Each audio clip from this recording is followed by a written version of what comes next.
अच्छा सर, ये बताएं कि मंशियात बेसिकली है क्या और कौन कौन सी चीज़ें मंशियात में शामिल हैं? वाइट में पहले जो पुराना जिसको कहते हैं पाउडर होता था, पाउडर पी रहे, तो फिर पाउडर को वाइट कहने लग पड़े। फिर वाइट से जो उसकी जदीद आई फॉर्म वो थी ब्राउन। महंगे नशे जो अमीर लोग अफोर्ड करते हैं और जो सस्ते नशे जो गरीब लोग अफोर्ड करते हैं, इनके का कानून भी डिफरेंट है। जो लॉ है वो सबके लिए एक जैसा हर है। ड्रग के लिए एक है। पुलिस की क्या कारकर्दगी है बजाय इसके कि ड्रग्स कंट्रोल हो? आप खुद बता रहे हैं कि मजीद एडवांसमेंट आता जा रहा है ड्रग। शुरू में पता नहीं लगता था कि ये कोई ड्रग है। वो आइस ऐसे लगती है जैसे चीनी होती है। एक्सटेसी जो गोली है जो लोग पार्टीज में यूज करते हैं वो बेसिकली ड्रग है, लेकिन वो बिल्कुल नॉर्मल मेडिसिन की तरह लगती है। देखिए, एक छत पे बच्चा पतंग उड़ा रहा है, पुलिस फौरन पहुंच जाती है। लेकिन ये जो ड्रग्स की खुले में जगह जगह और इतनी आसानी से एक दूसरे को पार्सल आउट होती है, तो फिर वहाँ पुलिस कहाँ होती है? ये तो हर जो पुलिस ऑफिसर है उसकी रिस्पॉन्सिबिलिटी है। मैंने 10 बड़े डीलर पकड़े और उनसे 20 केजी से ज़्यादा ड्रग रिकवर की और वो अभी तक सारे जेल में, किसी एक भी बेल नहीं हुई। छोटे बच्चे खासतौर पर 16-17 साल के, 18 साल के, हम इनमें ड्रग्स का रुझान बहुत ज़्यादा देख रहे हैं। आपको क्या लगता है कौन सी चीज़ें, क्या सोसाइटी का असर इन पे होता है, एनवायरनमेंट का असर होता है, या टीवी देख के अपने आप को शोखा करने के लिए पीना शुरू कर देते हैं? पेरेंट्स बहुत वो ओवरलुक करते हैं इन चीज़ों को, उनको पता ही नहीं होता हमारे बच्चे ये यूज़ कर रहे हैं। ये इकट्ठे बैठते हैं आजकल के छोटे छोटे बच्चे 17-18 साल के, सारे हुक्का शीशा फ्लेवर यूज़ करते हैं और इस तरह के जो छोटे छोटे नशे हैं, फिर वहीं से काम खराब होता है और वो आगे बड़े नशे की तरफ। अस्सलाम वालेकुम, स्पेक्स इंटरनेशनल को तेज़ न्यूज़ टीम के साथ आज हम मौजूद हैं SHO सैयद अब्बास के पास। आज हम जिस टॉपिक पे बात करने लगे हैं वो है ड्रग्स के हवाले से इनसे डिटेल से बात करेंगे। लेकिन इससे पहले कि हम ड्रग्स के हवाले से इनसे बात करें, सबसे पहले सर आपका थैंक यू सो मच कि आपने हमें फिर अपना कीमती टाइम दिया और आपको congrats from the core of my heart कि आपने एक नारकोटिक्स पे एक अवार्ड भी विन कर लिया है। तो इसके बारे में अपने तासुरात बताएं सबसे पहले, जो आपने अवार्ड विन किया है। जी, ये पिछले कुछ मंथ्स की जो परफॉर्मेंस थी ना नारकोटिक्स के अगेंस्ट, उस पर मुझे क्लास 1 सर्टिफिकेट एसपी साहब की तरफ से एक्सीलेंट 15,000 कैश अवार्ड भी दिया। तो ये बताएं कि मंशियात बेसिकली है क्या और कौन कौन सी चीज़ें मंशियात में शामिल हैं? ड्रग्स की ना बेसिकली 2 बड़ी ब्रांचेस हैं, लिक्वर और नॉन लिक्वर।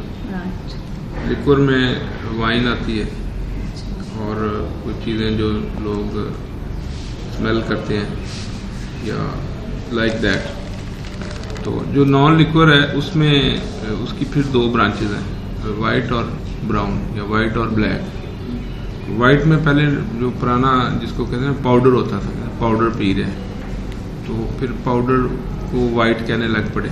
फिर वाइट से जो उसकी जदीद आई फॉर्म वो थी ब्राउन। तो ब्राउन के बाद इसकी मज़ीद ब्रांचेस ज़्यादा होती गई, जिस तरह लोग इसको यूज़ करते गए दोनों क्लासेस में, लोअर क्लास और लीड क्लास में।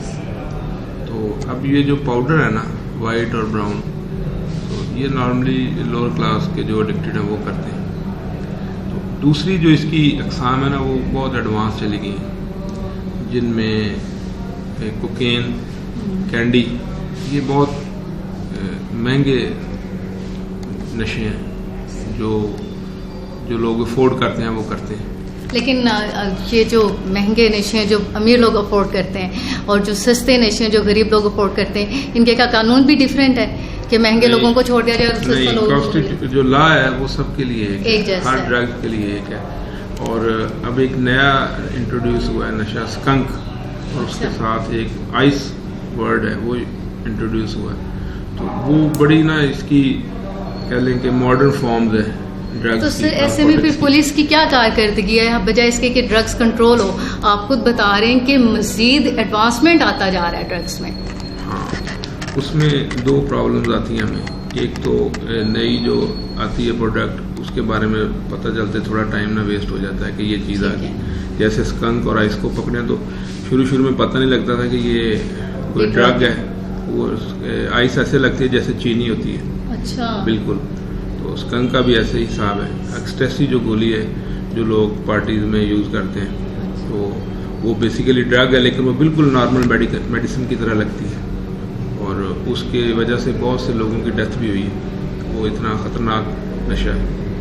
तो दूसरा जो ब्लैक में है उसमें जिसको ओपीएम कहते हैं, चर्स कहते हैं, शीश है, चर्स में फिर आगे ब्रांचेज हैं, गर्दा बोलते हैं इसको, शीरा भी बोलते हैं। तो ये सब ये जितने भी आपने अभी ड्रग्स के नेम लिए हैं, इन सब को ये जो भी यूज़ करते हैं, एडिक्ट जो होते हैं इसके ड्रग्स के, इनको पकड़ना और फिर इनको वो क्या पॉलिसीज़ हैं जो अपनाई जाती हैं पुलिस की तरफ से ताकि ये लोग ये ना करें?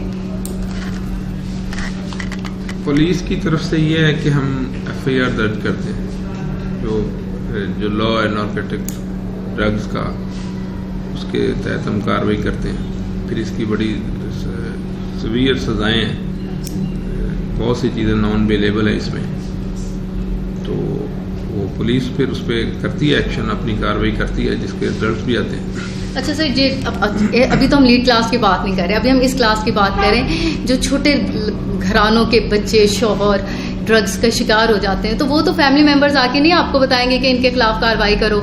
वो तो कोई बीवी नहीं चाहेगी मेरा शौहर पकड़ा जाए, कोई माँ नहीं चाहेगी कि मेरा बेटा पकड़ा जाए, क्योंकि वो तो सिर्फ पी रहे हैं। तो ऐसी सूरत हाल में पीने वालों को पकड़ना चाहिए कि वो लोग जो इनको इस काम पे लगाते हैं उनको पकड़ना चाहिए। वो क्या रीजंस हैं कि बच्चे इन चीज़ों पे लग जाते हैं?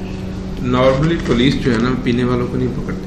हमारी कोशिश भी होती है कि पीने वालों को उस तरह ट्रीट ना किया जाए जिस तरह डीलर को ट्रीट किया जाता है। हम उससे इंफॉर्मेशन लेते हैं कि आप कहाँ से ले रहे हैं, लेकिन जो एडिक्टेड है ना ये उनका साथ ज़्यादा देते हैं, पुलिस का कम देते हैं, सोसाइटी का काम देते हैं, पेरेंट्स की बात भी नहीं सुनते। सही। ये यहाँ पर हमें SHO सैदाबाद से एक बहुत काम की बात पता चली कि जो ड्रग्स पीते हैं उनके खिलाफ इतनी सख्त कार्रवाई नहीं होती। उनको पकड़ने का मकसद सिर्फ ये होता है कि उनके थ्रू उन तक पहुंचा जाए जिन्होंने इनके साथ लगाया होता है। तो ये लोगों को, आवाम को हर हाल में पुलिस के साथ कोऑपरेट करना चाहिए, क्योंकि आपकी कोऑपरेशन के बगैर भी बहुत सारे मसाइल हैं वो जो ख़त्म नहीं हो सकते। तो ये दोनों के साथ मिलकर होगा। सर, ये जो हम नो डाउट मैं तो पुलिस की जितनी भी ये जो पुलिस हमारे यहाँ पर मुतहरिक है इसको बहुत अप्रिशिएट करती हूँ, क्योंकि देखिए एक छत पर बच्चा पतंग उड़ा रहा है, पुलिस फौरन पहुंच जाती है। लेकिन ये जो ड्रग्स की खुले में जगह जगह और इतनी आसानी से एक दूसरे को पार्सल आउट होती है, तो फिर वहाँ पुलिस कहाँ होती है? ये तो हर जो पुलिस ऑफिसर है उसकी रिस्पॉन्सिबिलिटी है और उसको उस पर अपनी रिस्पॉन्सिबिलिटी अदा करनी चाहिए। ये जो गाज़ियाबाद है, जो मेरी ज्यूरिसडिक्शन है, जिधर मैं पोस्टेड हूँ, आप गौर करें तो जो नहर के इस साइड मेरा एरिया है, यहाँ स्टार्ट में जब मैंने नवंबर में आके चार्ज लिया तो बहुत ज़्यादा बैठते थे नशेई और बहुत ज़्यादा होते थे, तो रोज़ उनको भगाना, तो अगले दिन फिर उधर ही होते थे। तो फिर उसके बाद मैंने क्या किया कि जो सेल करने आते थे, जो डीलर थे, उनको पकड़ा। मैंने 10 बड़े डीलर पकड़े और उनसे 20 kg से ज़्यादा ड्रग्स रिकवर की, और वो अभी तक सारे जेल में, किसी एक भी बेल नहीं हुई। तो अगर इन सब पट्टे में देता रहता तो फिर वही बात उधर का उधर ही साहब। जब वो लोग अंदर गए तो अब ये लोग खुद ब खुद गायब हो गए। आप और बंसपुरा पुल से लेके ये पंचपीठ जो है ना, और ये यासर ब्रोस के सामने वाली, और ये सारा आप देखेंगे अब आपको बैठे नजर नहीं आएंगे। ऊपर जो ब्रिज है वहाँ भी होते थे, इन्होंने अपने बिस्तर ही वहाँ पे रखे हुए, अब वहाँ भी नहीं हो। तो जब आपके एरिया में नशेई, मेरा तो ये कि एक स्केल है या एक पैमाना है जो मैं चेक करता हूँ, जब आपके एरिया में नशेई कम हो गए, छोटी मोटी चोरियां कम हो गई हैं, बाइक चोरी कम हो गई है, समझ लें आपने नारकोटिक्स पे अच्छा काम किया। हाँ, अगर ये जो चीजें मैंने 2-3 गिनवाई ये बड़ी है ना, ये एज यूजुअल होती जा रही हैं, तो समझ लें कि आपके एरिया में ड्रग सेल हो रही है। सही, राइट। अच्छा, अब ये जो छोटे बच्चे खासतौर पर 16-17 साल के, 18 साल के, हम इनमें ड्रग्स का रुझान बहुत ज़्यादा देख रहे हैं। आपको क्या लगता है कौन सी चीज़ें, क्या सोसाइटी का असर इन पे होता है, एनवायरनमेंट का असर होता है, या टीवी देख के अपने आप को शोखा करने के लिए पीना शुरू कर देते हैं? ऐसी सूरत हाल में वालिदैन का क्या रद्द-ए-अमल होना चाहिए, असातिज़ा का क्या रद्द-ए-अमल होना चाहिए? मैं आपको ना एक बड़ी अफसोसनाक बात बताता हूँ। इधर हमारे इधर एक गवर्नमेंट स्कूल है बॉयज़ का, ये लाल स्कूल। तो मुझे एक दिन कॉल आई तो हेडमास्टर साहब बोल रहे थे, उन्होंने कहा आप ज़रा आए, इमरजेंसी में गया। तो वहाँ मैं एक बिल्कुल छोटी क्लास का स्टूडेंट था, 14 साल का, उसके पास था ना वो एक सिगरेट टाइप ना, लेकिन वो शीशा उसके आगे लगा। तो मैंने भी फर्स्ट टाइम देखा। अच्छा। तो मैंने उसको पूछा किधर से लिया, उसने कहा मैंने ये पान शॉप से लिया। फिर मैंने उसको घर वालों के हैंड ओवर किया और मैंने पान शॉप वाले को पकड़ा, उसके खिलाफ कार्रवाई की, अफेयर की, ये जो गुटखा है ना और ये जो शीशा जिसको बोलते हैं हुक्का, ये मुख्तलिफ उसके फ्लेवर हैं और इवन के कुछ बच्चे तो समाज बॉन्ड उसको बिना स्मेल करते हैं, उससे भी नशा हो जाता है। और ये जो च्यूएबल थिंग्स होती है, सिपारी, छालिया, बिल्कुल जी, गुटखा उसी की एक कंबाइंड फॉर्म है। सारी छालिया सुपारी उसमें आ जाती है। ये सारी ना इनिशियल फॉर्म्स हैं नारकोटिक्स की, इधर से ना बच्चे शुरू होते हैं, स्टार्ट होता है, तो उसको ये नहीं पता चलता कि ये मुझे कहाँ लेके जा रहा है, ये फिर आस्ता आस्ता उसको हैश और हेरोइन और सारा आइस की तरफ लेके जाता है। इस पे लॉज बने हैं लोकल गवर्नमेंट के, पंजाब गवर्नमेंट के, फेडरल लेवल पे गुटखा के अगेंस्ट, शीशा फ्लेवर के अगेंस्ट, और उस पे फिर हम प्रोसीड करते हैं, कार्रवाई करते हैं। लेकिन नॉर्मली ना पेरेंट्स बहुत वो ओवरलुक करते हैं इन चीज़ों को, उनको पता ही नहीं होता हमारे बच्चे ये यूज़ कर रहे हैं। ये इकट्ठे बैठते हैं आजकल के छोटे छोटे बच्चे 17-18 साल के, सारे हुक्का शीशा फ्लेवर यूज़ करते हैं और इस तरह के जो छोटे छोटे नशे हैं, फिर वहीं से काम खराब होता है और वो आगे बड़े नशे की तरफ जाते हैं। क्या सख्ती की, जब मतलब अगर जो छोटे बच्चे वगैरह पकड़ लिए जाएं तो उन पर क्या सख्ती की जाती है, क्या चार्ज किया जाता है, कोई ऐसा सिस्टम जो यहीं से रोक लिया जाए बच्चों को या वालिदैन को खींच लिया जाए ताकि बच्चे आगे ना जाए, या वो सख्ती जिसमें इस्लाह का पहलू हो? जितने बच्चे ना जो एडल्ट नहीं है उनके खिलाफ कार्रवाई नहीं हम करते नॉर्मली। पुलिस उनके पेरेंट्स को बुलाती है, उनसे अंडरटेकिंग लेती है, उनसे रिटर्न में लेती है और पेरेंट्स को पता चलता है कि ये हमारे बच्चे ने ये कर रहे हैं, फिर वो खुद भी डर जाते हैं और बच्चे की हरकतें भी उनको पता चल जाती हैं, फिर वो उसको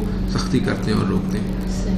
मैं यहाँ पर एक बात कहना चाहूँगी कि वो सख्ती जो इस्लाह के लिए की जाए, चाहे वो किसी की तरफ से भी हो, वो एक तो वो सख्ती नहीं होती, और दूसरे ये आपको हर हाल में समझना चाहिए कि सख्ती और सज़ा में बहुत फ़र्क है। अगर वालिदैन को सख्ती ये खुद कर लें या असातिज़ा को इसकी इजाज़त दे दें, वो सख्ती जो इस्लाही पहलू के लिए हो, तो हमारे बच्चे सज़ाओं की तरफ नहीं जाएंगे। और यहाँ पर SHO सैयद अब्बास का वाकई काबिल तारीफ़ किरदार है कि उन्होंने हमारे यहाँ से वो लोग जो ड्रग्स पीते थे, आते जाते आपको नज़र आ रहे थे, उन्होंने इलाकों के नाम लिए, वहाँ पर अब ये चीज़ें आपको नज़र नहीं आएंगी। हमें ऐसे लोगों को अप्रिशिएट करना है, ऐसे लोगों के साथ खड़े होना है, ताकि हमारे माशरे से कम से कम ये छोटी छोटी सी बुराइयाँ ख़त्म हों। और जब ये छोटी छोटी बुराइयाँ ख़त्म हो जाएंगी तो हम बड़ी बुराइयों की तरफ नहीं आएंगे। अल्लाह हाफ़िज़। कोरोना वायरस से शरह अमवात तकरीबन 2%, लेकिन डायलिसिस की सहूलत मयसर न होने पर शरह अमवात 100% यकीनी। गुरबा की मदद जरूर कीजिए, लेकिन गुर्दे के गरीब मरीजों की जान बचाना भी इंतहाई जरूरी है। डायलिसिस पर सफेद पोश और मुस्तहिक मरीज रमजान के बाबरकत माह में आपकी ज़कात, अतियात और सदकात के मुंतजिर हैं। रहमान फाउंडेशन अपनी नोयत का एक मुनफरिद इदारा, जिसके free dialysis centres Lahore, Karachi, Islamabad, Faisalabad और जेहलम में गरीब और नादार मरीजों के मुफ्त डायलिसिस कर रहे हैं। और अब करीब सियालकोट में भी रहमान फाउंडेशन दुखी इंसानियत की खिदमत के 16 साल। आप अपनी ज़कात, सदकात और अतियात पाकिस्तान भर में हबीब बैंक की किसी भी ब्रांच में ऑनलाइन अकाउंट नंबर 004279008803 बनाम रहमान फाउंडेशन जमा करवा सकते हैं। Phone number 04235854999, 0321 77011। जैस कैश और इजी पैसा के लिए 0300-947-4281। अल्लाह आपको हर वबा और बीमारी से महफूज रखे, आमीन।